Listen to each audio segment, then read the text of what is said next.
that happens along your road. Okay. That's one. The other thing is ask questions. Ask all the questions you can possibly ask, and that will give you guidance, because people know. People know that, and like, for example, I would ask people all the time, so tell me what you like about your job. Tell me what it is, so I know if I want to go that direction. And there were specifically airliners, was one that I knew I was going to just cross off, because I only met two. I'm 47. In 27 years, I've met two airliners say they like their job. They will say they love their schedule. They'll talk about the money. They'll talk about over time. This is what's going to happen. But for me, I knew that I didn't care about the schedule or the time later. I wanted it every day, all day. I wanted to enjoy my job. I wanted, it sounds like a lot like what all of you women are saying, is that this is what I live and love to do. And this is, I don't want to wait for it. I want to do it every day of my life. Therefore, it's not a job. It's a career and it's a love.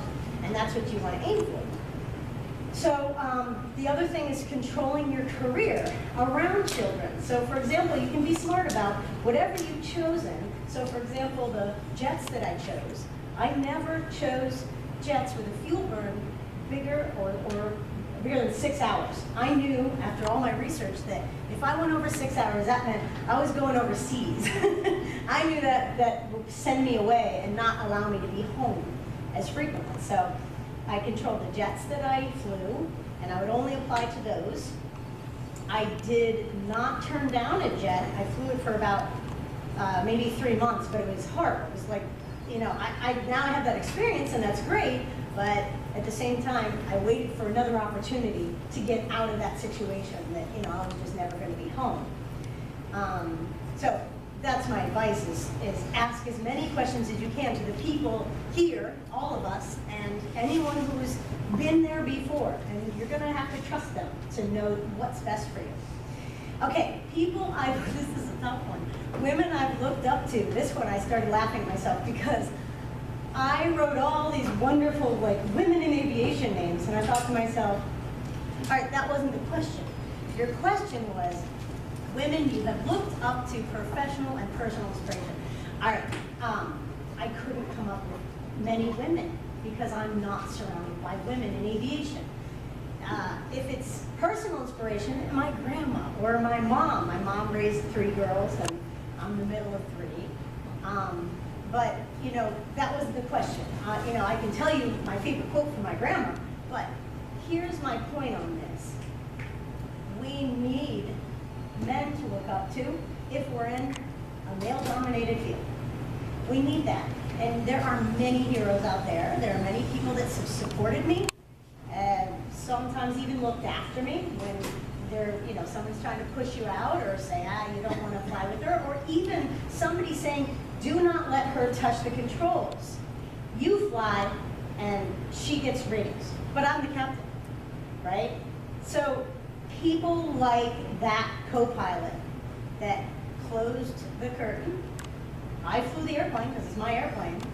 Not my airplane, but my control of the airplane. So I flew that leg and landed, and he said, that was the most amazing flight, thank you, best landing I've ever seen.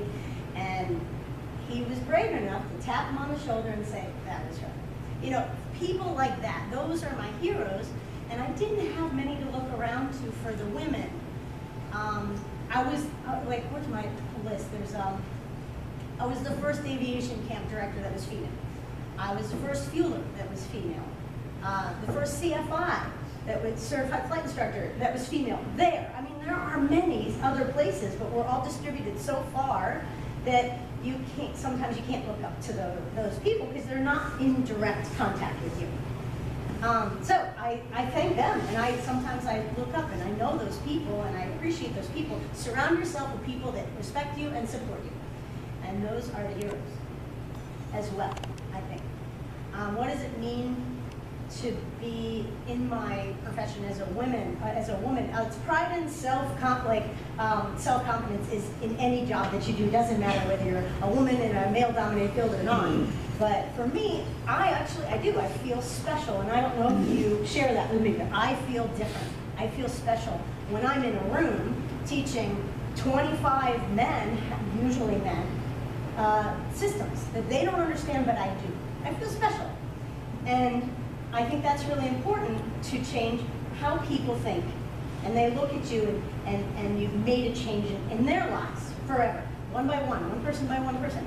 And the two things I'm going to close with is just like interesting things to explain what I mean by changing one by one is there's one, this is stuff you need to embrace, okay? One is, are you coming to? That is the one sentence that I hear all the time. I'm getting in the airplane, I say, hi, I'm Jen Savitch, I'll be your captain, this is the weather, this is how long the flight is, we're gonna get on, we're gonna do this. I get in there and I get to the cockpit, oh, you're coming too? You know, and the reason, it went over their head. They didn't realize that I had said, I'm your captain. They don't hear that. It goes right by them. And you know, and I'll have bags handed to me and all that. I'm proud of that. That's okay with me. And the reason it's okay is you embrace these things because you've made a change. They are stunned. They go, oh yeah, of course, sure. Thanks, you know, no problem. And they back off and they watch you work. And once they watch you work and they give you that chance, you know, you've now made a change. The other thing is my kids, I have 2 boys, 13 and 14 now, but when they were really little, I took them on their first commercial flight. They actually had been on many flights with me. We were, you know, we'd fly, I'd teach how to fly. One is actually really pretty good at it, even at like 4, it was bizarre. So I take them up and you want to go see the cockpit. It's so exciting. They go into the cockpit and they look around and they start kind of giggling, but then straight face. And I said, what are you laughing at? And Luke, my older one, looked at my younger one, and the younger one's like, don't say it. And the older one's like, I just didn't know pilots could be men. All right, so again, that's changing the new generation. That's my sons that I didn't even realize it. I said, oh my gosh. I said, you know what, kids? Men can fly just as well as women. And you have to go from the other side and make sure that they know that and learn that too, and have respect for the men flying. But it's changing people's lives, and I do want to end up saying my grandmother's favorite saying, which I take to heart, is act as the person you want to become, and you are that person. And that's what I think we're all about up here, and I appreciate your time.